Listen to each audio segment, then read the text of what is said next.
Kembali lagi di Duit Dunia Wirausaha Tabalong yang muda, yang berwirausaha. Tangan dong.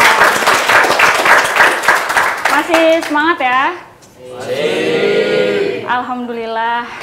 Kayaknya pada lemes-lemes nih belum makan ya? Alhamdulillah belum katanya. Ntar kalau belum memang mau neraktir. Oh, enggak. Biasa ya. Ya tadi pada segmen pertama kita sudah membahas tentang definisi tadi ya, gambaran tentang promosi dan distribusi. Tadi beliau juga sudah menyampaikan kalau kan abang lebih berwibawa ya. Nggak apa-apa kalau kita panggil terus aja. Iya. Terus apa dong? Apanya? Tadi kan beliau, kan enak kalau pakai beliau. Nggak apa-apa ya? Enggak, kesannya kayak saya udah ini banget gitu loh. Oke. Tadi abang kita, gitu ya? Agan. Ya tadi Agan sudah menjelaskan tentang kalau distribusi dengan promosi itu, kata beliau tadi harus sejalan. Kalau terlalu banyak distribusi terus tanpa promosi, maka jadinya nanti kita akan kebanyakan barang tapi peminatnya kurang, permintaannya kurang. Ya, ada yang namanya dead stock. Jadi stok barang yang kita punya itu nggak jalan-jalan, nggak keluar gitu, nggak kebeli sama konsumen. Dead tuh mati ya gitu. Ya. Jadinya Dead stock. Jadi gitu ya. Terus kalau sebaliknya juga nih Bang ya, kalau promosi terus misalnya tanpa distribusi, maka nanti kita akan istilahnya kekurangan stok, malah jadi kekurangan stok ya. Promosi akhirnya kan banyak yang tahu nih, banyak yang pesan misalnya, tapi stoknya kosong. Barangnya nggak ada. Iya itu, jadi makanya tadi distribusi dengan promosi tadi harus sejalan. Oke, dalam kenapa tahu nggak harus sejalan? Kenapa? Ya karena mereka pasangan, nggak bisa dipisahin gitu. Jadi mereka harus sejalan, harus berdua. Jadi kalau berpasangan itu kemana? Mereka soulmate gitu. Jadi kemana-kemana harus berdua terus gitu ya? Iya, kayak sepatu gitu loh. Sepatu yang kiri harus sama sepatu yang kanan. Kalau kiri-kiri kan sama aja berdua. Kiri-kiri agak kurang waras kayaknya. Kurang waras. Oke, ini ya Bang, Agan ya. Aduh kok saya salah terus. Jadi ini... Gak apa-apa, salah tuh biasa. Cowok itu selalu salah di mata cewek. mohon maaf. Ini... Aduh, selalu baper si Agan. Udah biasa.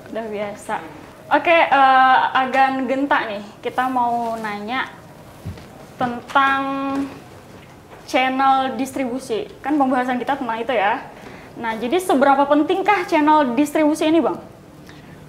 Jadi, ya itu tadi yang disampaikan. Jadi, ketika produk kita tuh siap dipasarkan, ya, tadi itu harus produknya segmen pasarnya jelas, ya, segmen pasarnya jelas.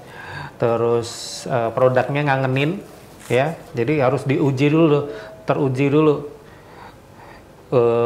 produknya ngangenin apa enggak. Artinya produknya itu bikin orang ketagihan apa enggak. Oke. Gitu, bukan narkoba ya, bukan. Terus dia punya merek yang bagus, yang sudah mencerminkan produknya itu sendiri.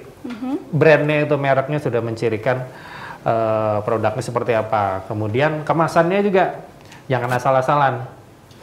Nah, jadi 4 itu artinya udah siap distribusi. Siap distribusi juga siap promosi. Kalau dibilang seberapa penting, ya penting banget. Penting banget ya. Ya penting banget. Ya, ibarat kita udah capek-capek bikin produk, iya. Tapi udah diliatin gitu aja kan nggak lucu. Kalau nggak didistribusikan Iya, tadi kalau ya. nggak dijual, jangan-jangan malah nggak ada yang mau beli nanti. Iya ya. Makanya itu tadi pentingnya distribusi dengan promosi. Ya, jadi itu tadi ya Gan ya, penting sekali dalam channel distribusi itu. Karena saya kan tanyanya penting nggak? Ya beliau jawab penting, pakai banget. Iya. Oke, channel distribusi itu ada macamnya nggak sih? Macam-macam. Ada beberapa macam ya. Apa aja tuh? Eh, Kalau yang saya tahu sih ada 8, nanti juga ada yang distribusi yang bisa mix gitu, bisa campuran. Nah, biasanya yang umum ya, yang umum itu yang pertama adalah distribusi konvensional. Ini biasanya dilakukan pabrikan-pabrikan besar. Ya, pabrikan seperti Unilever, Indofood, mereka kan dari pabrik, mereka distribusikan sendiri. Pabrik-pabrik yang besar itu ya. pabrik, Unilever kan udah ini ya. Jadi udah dari dulu itu. Betul. Jadi kalau model konvensional ini memang dia butuh dana yang nggak sedikit, gitu. Karena mereka handle sendiri untuk distribusinya, gitu. Terus ada lagi franchise atau waralaba. Ini mungkin sobat muda banyak yang sering dengar ya, Mungkin kamu juga sering dengar, tapi nggak tahu apa sih itu. Franchise itu seperti Alfamart, Indomaret, minimarket ya? Nggak mesti juga sih, ada makanan-makanan yang pakai boot itu. Oh, yang di... Ya, kan kalau sekarang banyak yang lagi ramai sekarang apa sih? Teh Thailand ya, Thai tea. Yes. Kalau dulu pernah ramai juga crepes kayak martabak yang tipis itu, martabak manis yang tipis itu banyak juga yang franchise. Terus singkong goreng dulu yang kayak model kentang, tela-tela dan lain-lain. Terus es krim. Ayam goreng gitu, fried chicken gitu. Nah, itu banyak ya. Ini biasanya kalau franchise ini banyak yang melakukan karena ya teruji lah di pasar. Ya, distribusi dan promosinya dapat gitu. Oh gitu. Karena peminatnya juga banyak ya. Karena dia brandingnya lebih gampang kalau franchise. Terus ada lagi direct selling ya. Direct selling itu artinya menjual langsung ya, dari pabrik ya, dari pabriknya atau produsennya langsung ke konsumen. Biasanya ini sempat booming ya beberapa tahun yang lalu. Sekarang juga masih banyak yang melakukan seperti itu. Jadi biasanya kalau ada sales yang datang ke rumah, nah itu direct selling namanya, ya, direct selling. Atau mereka ikut pameran-pameran, nah itu bisa disebut direct selling juga. Ada itu sales yang door to door ya? Ya. Datang ke rumah terus. Dari pintu ke pintu sebelah, terus pintu sebelah kamar. Lagi. Ya. Kok makin ke dalam? Gak boleh. Maling gitu namanya. Iya. Jadi yang menjelaskan produknya itu ke rumah-rumah, gitu ya, yang dinamakan tadi direct selling. Direct selling. Jadi sudah ada 3 ya tadi, ada konvensional, yang satunya tadi franchise sama direct selling. Ada lagi mungkin? Ada lagi juga nih, ini populer juga, MLM, multi level marketing. Ya, ini mirip kayak direct selling sebetulnya, cuman kalau di MLM dia ada kayak dapat komisi gitu, terus komisinya berjenjang. Terus ada yang modelnya kaki. Yang katanya kaki sistem kiri, piramid kaki itu benar ya? Ya, bisa ada juga yang seperti itu. Ya, memang ini populer ya itu karena biasanya pelakunya tergiur sama komisi yang didapat ya. Setelah kita menjual itu kita kan dapat komisi. Ya, dapat komisinya dan itu berjenjang. Ada level-levelnya. Jadi nggak semua dapat sama. Ya. Berjenjang itu maksudnya siapa yang paling atas gitu? Itu yang lebih banyak dapat komisi. Nggak pernah ikut MLM? Saya sih sering ditawarin ya. Oh ya. Tapi saya kok kurang minat gitu. Ya. Jadi ada sebetulnya yang membuat orang menganggap sebelah mata gitu ya. Iya.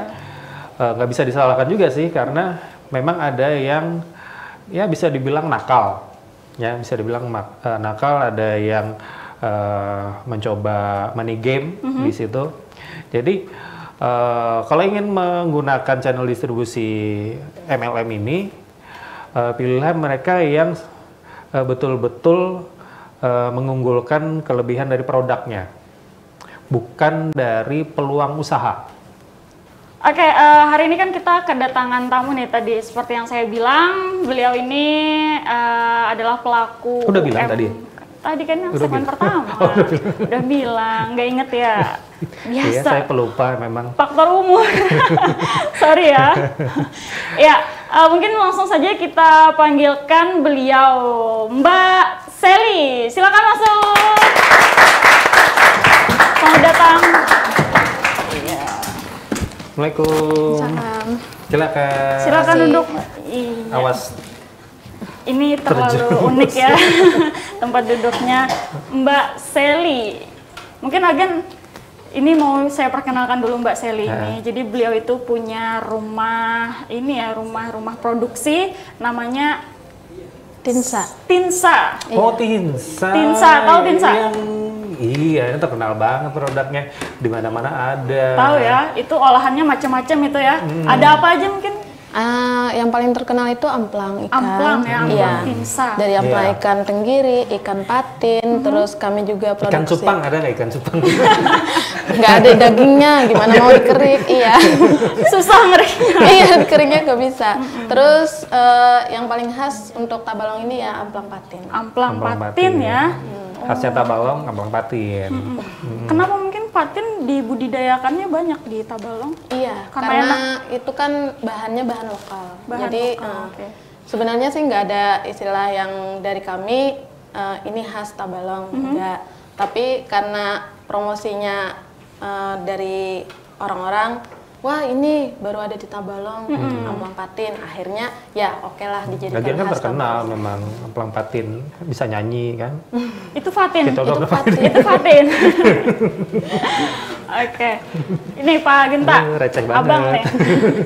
Abang mungkin ada yang mau ditanyakan sama Ibu Sally. Tadi saya panggilnya Mbak ya, terus Ibu. Nggak konsisten saya ini. Memang kamu konsisten. Amplang apalagi produknya selain amplang? Selain amplang kita ada juga stik ikan. Stik ikan. Oh, stick ya? Iya, menggunakan istilahnya kalau kita kan bikin amplang, itu pasti ada limbahnya. Iya. Nah, dari limbah itulah kita Dibikin? buat menjadi stik ikan. Wow. Terus ada kentaki kulitnya, Kentaki kulit crispy gitu ya. crispy. Terus selain itu kami juga ada bikin kue kering. Kue kering. Seperti keripik bawang, kalau kami bilangnya pangsit. Oh iya. iya. Terus cimi-cimi, masih ada sekitar 33. Cimi-cimi. Imut sekali Anda. Saya fans ya cimi-cimi. Oh, jadi emang sering makan ya? Iya, belum. Nanti ya. Kita promosi. Memang Tinsa ini produknya apa ya, banyak jajanan gitu ya. Iya, kue kering dan amplang. Snack. Snack, kue jajanan. kering, dan amplang ikan. Produknya memang kebanyakan ikan ya. Kebanyakan ikan. Iya, ikan, pengolahan tepung, sama buah-buahan ada juga. Kita amplang buah naga.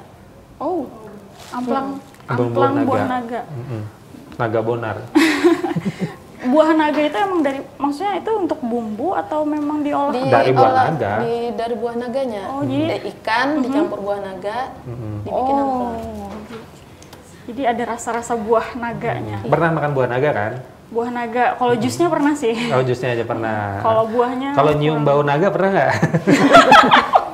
Emang buah naga kayak gimana? Nanti saya kasih tahu. Kenapa milih produknya olahan dari ikan?